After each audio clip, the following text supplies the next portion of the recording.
Salut les filles. Cette nuit, j'ai eu l'idée de faire ça, d'associer le Smoke and Diamonds à du violet, parce que je me suis dit que ce serait assez joli. Donc oui, que la nuit, quand j'arrive pas à dormir, je fais des associations de fard à paupières. Et donc, je suis très contente du résultat, sauf que vous allez toutes pleurer parce que vous n'avez pas le Smoke and Diamonds. Et donc, à la place, ce que vous pouvez faire, vous prenez un gris moyen satiné et vous mettez un peu de beige dedans. Parce que c'est vraiment ça, c'est du taupe très clair le Smoke and Diamonds en fait. Donc, je le prends. Mon Smoke and Diamonds, je vais passer mon pinceau. Alors, pardon. Il est là, donc vous voyez, c'est vraiment du taupe clair, quoi. Avec un pinceau plat. Et je vais en mettre sur toute la paupière mobile. Non, en fait, je vais en mettre beaucoup plus que ça. Je vais en mettre même plus haut que sur la paupière mobile, en fait. Je vais faire toute ma forme avec ça. Ce qui va me servir de toile de fond pour le violet. Et alors, le violet, j'ai utilisé un fard que j'ai acheté, que j'ai vu chez Yantara, et donc j'ai acheté sur internet. J'ai évidemment complètement oublié le nom de l'endroit où je l'ai acheté. Je vous mettrai ça dans la liste si vous en avez besoin. Acheté absolument, puisque c'est un site anglais, je crois. C'est des fards qui sont vendus dans des pastilles comme ça. Tiens, j'ai même pas essayé de le mettre dans un... Est-ce que ça tiendrait dans une palette MAC? Mais oui, à fond, c'est la même taille. C'est vachement bien. Plum Crazy, il y a écrit. Oui, bah ça c'est le nom de la couleur, évidemment, mais ça me donne pas le nom de la boîte qui les vend. Enfin bon, bref, on s'en fout, je vous dirai ça plus tard. Voilà, je fais mon ras de cils interne, si j'ose dire. Interne, inférieur. À vos souhaits. Donc vous voyez, là, ça sort vraiment beaucoup, quoi. Mais c'est comme ça que c'est bas.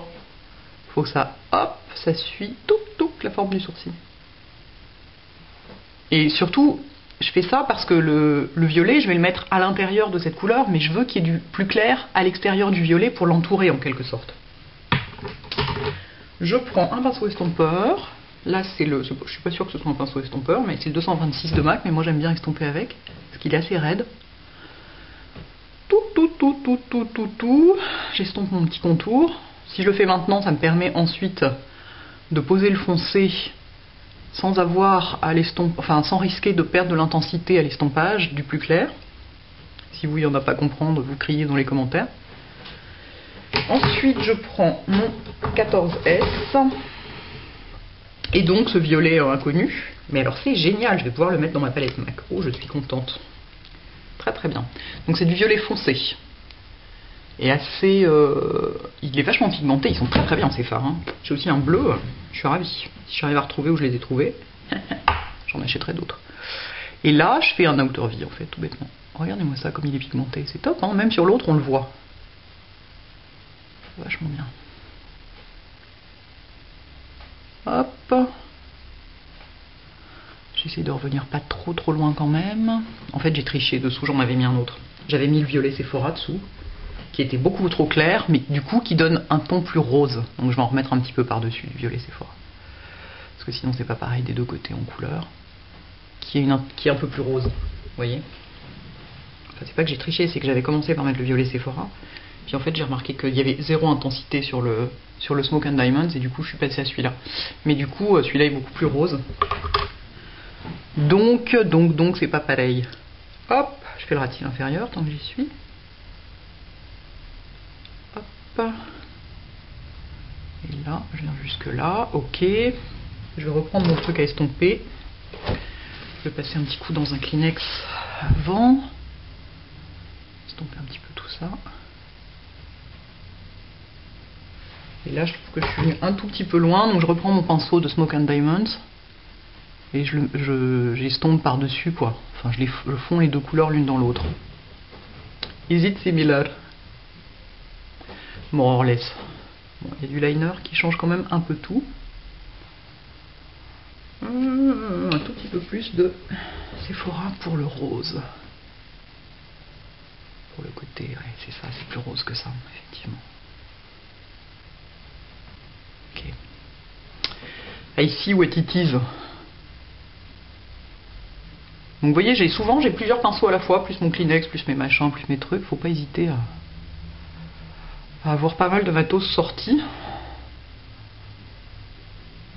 Et en en utilisant les pinceaux sans même reprendre de fard souvent. On s'en sort très bien. Ok, maintenant je vais mettre du shroom que je ne vous montre plus avec un très gros pinceau. C'est un pinceau Armani, il est magnifique, hein, on dirait un pinceau de calligraphie, je l'aime beaucoup. En général, je m'en sers pour me poudrer le dessous des yeux et je roule le pinceau comme ça sous le dessous des yeux. J'ai rien inventé, c'est une maquilleuse Armani qui m'a montré le truc. Ça permet de pas du tout déplacer le fond de teint quand on poudre. Hop! Et donc là, ça me permet de estomper ce qu'il y a dessous aussi. Et comme l'éclairage n'est pas le même, comme d'habitude, on ne voit rien. Cet éclairage qui vient en biais n'est quand même pas très pratique. Un jour, il va vraiment falloir que j'investisse dans des ampoules lumière du jour pour avoir un éclairage qui vient bien de face et qui ne bouge jamais. Ok? Ensuite, je me suis rendu compte que j'avais pas encore essayé le liner Lancôme que j'avais dans un coin. Donc c'est du liner noir en crème et il y a un petit pinceau qui vient avec, qui est vachement bien parce qu'il est très raide en fait, et du coup vous avez l'impression quasiment d'utiliser un crayon. Sauf qu'évidemment c'est beaucoup plus facile à utiliser qu'un crayon, mais moi je suis infoutu de faire un trait de liner au crayon. Totalement infoutu, donc je vais un petit peu essuyer le pinceau dans un Kleenex, et ensuite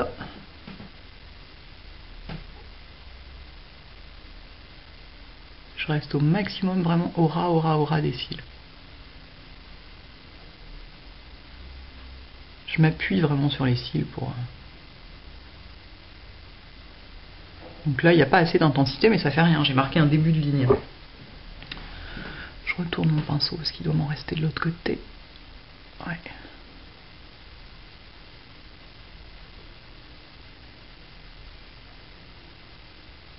Vous entendez les cloches? C'est Montmartre. C'est chouette hein, d'entendre ça de chez soi. On se croirait à la campagne, j'adore. Hop, je reprends un petit peu. Ce petit pinceau est vachement bien. Il ressemble pas du tout à un pinceau à liner. À la base, on dirait presque un pinceau à paupières, un pinceau à lèvres. Mais alors, il est d'une précision. Et ouais, on a l'impression quasiment d'utiliser un crayon, quoi. Franchement, ça me paraît assez difficile de se louper avec ça. Et donc là, je fais pas un truc délirant. Hein. Je veux juste marquer la ligne des cils. Mais je donne une forme normale à mon liner. Je suis la forme de l'œil uniquement. Je sors pas plus loin ni rien. Je fais rien de démentiel.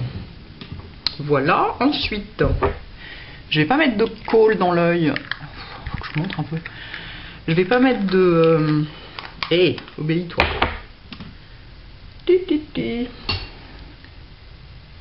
Quand il y en a trop, vous prenez une estompe mousse et. Je vais pas mettre de colle foncée dans l'œil parce que je veux que ça reste un maquillage qui ouvre l'œil et qui soit lumineux, donc je vais mettre du beige.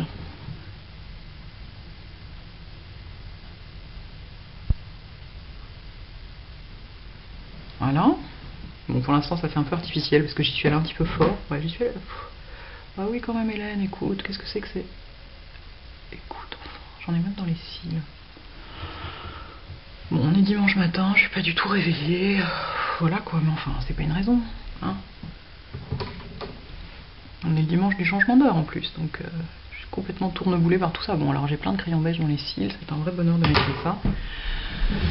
Voilà, donc vous voyez bien que sans mascara ça ressemble à rien. J'ai repris un petit peu, j'ai ressorti mon smoky lash. Ça faisait longtemps que je l'avais pas utilisé. Alors lui, il faut bien essuyer la brosse, hein. Contrairement au colossal, dont la brosse s'auto-essuie. Lui, il faut vraiment l'essuyer.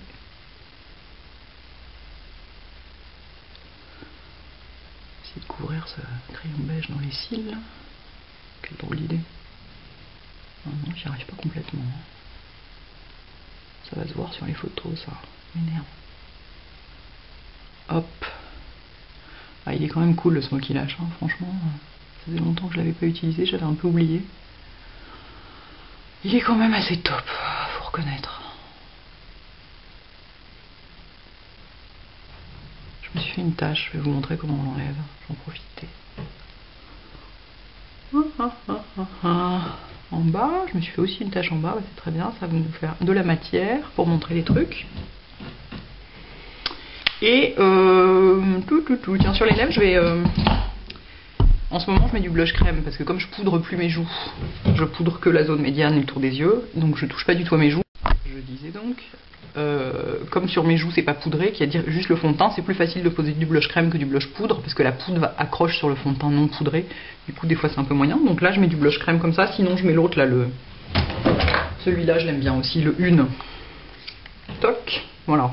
Il y a un peu plus de bois de rose que le MAC. Le MAC est super pigmenté. Faites gaffe, hein. Allez-y doucement. Ça doit être sec, donc pour enlever les taches de mascara, vous prenez soit un goupillon propre, vous attendez que ça sèche, surtout impérativement, et ensuite vous prenez un goupillon propre ou un coton-tige et vous grattez les taches. Vous les décollez. Surtout, vous évitez d'avoir le réflexe d'essuyer tant que c'est encore, tant que c'est pas encore sec. Oh là là, mon Dieu, un petit peu des chutes, moi. Comment se fait ça de rat. Et je vais essayer de mettre du blush sur les lèvres. Du blush crème. C'est pas très heureux, c'est marrant sur les... Alors c'est rigolo, sur les joues ça fait super foncé. Alors, sur les lèvres, pas du tout. Mauvaise idée en fait, hein. Pas terrible. On va l'enlever. Hop, ouais, c'est mieux comme ça. Oh, j'aime bien ce maquillage. Sympa cette alliance de couleurs. Non? Fun, hein? Ouh, j'aime beaucoup, j'aime beaucoup, j'aime beaucoup. Très contente. Je continue à compter les fards à paupières pour m'endormir. À vous les filles, à bientôt.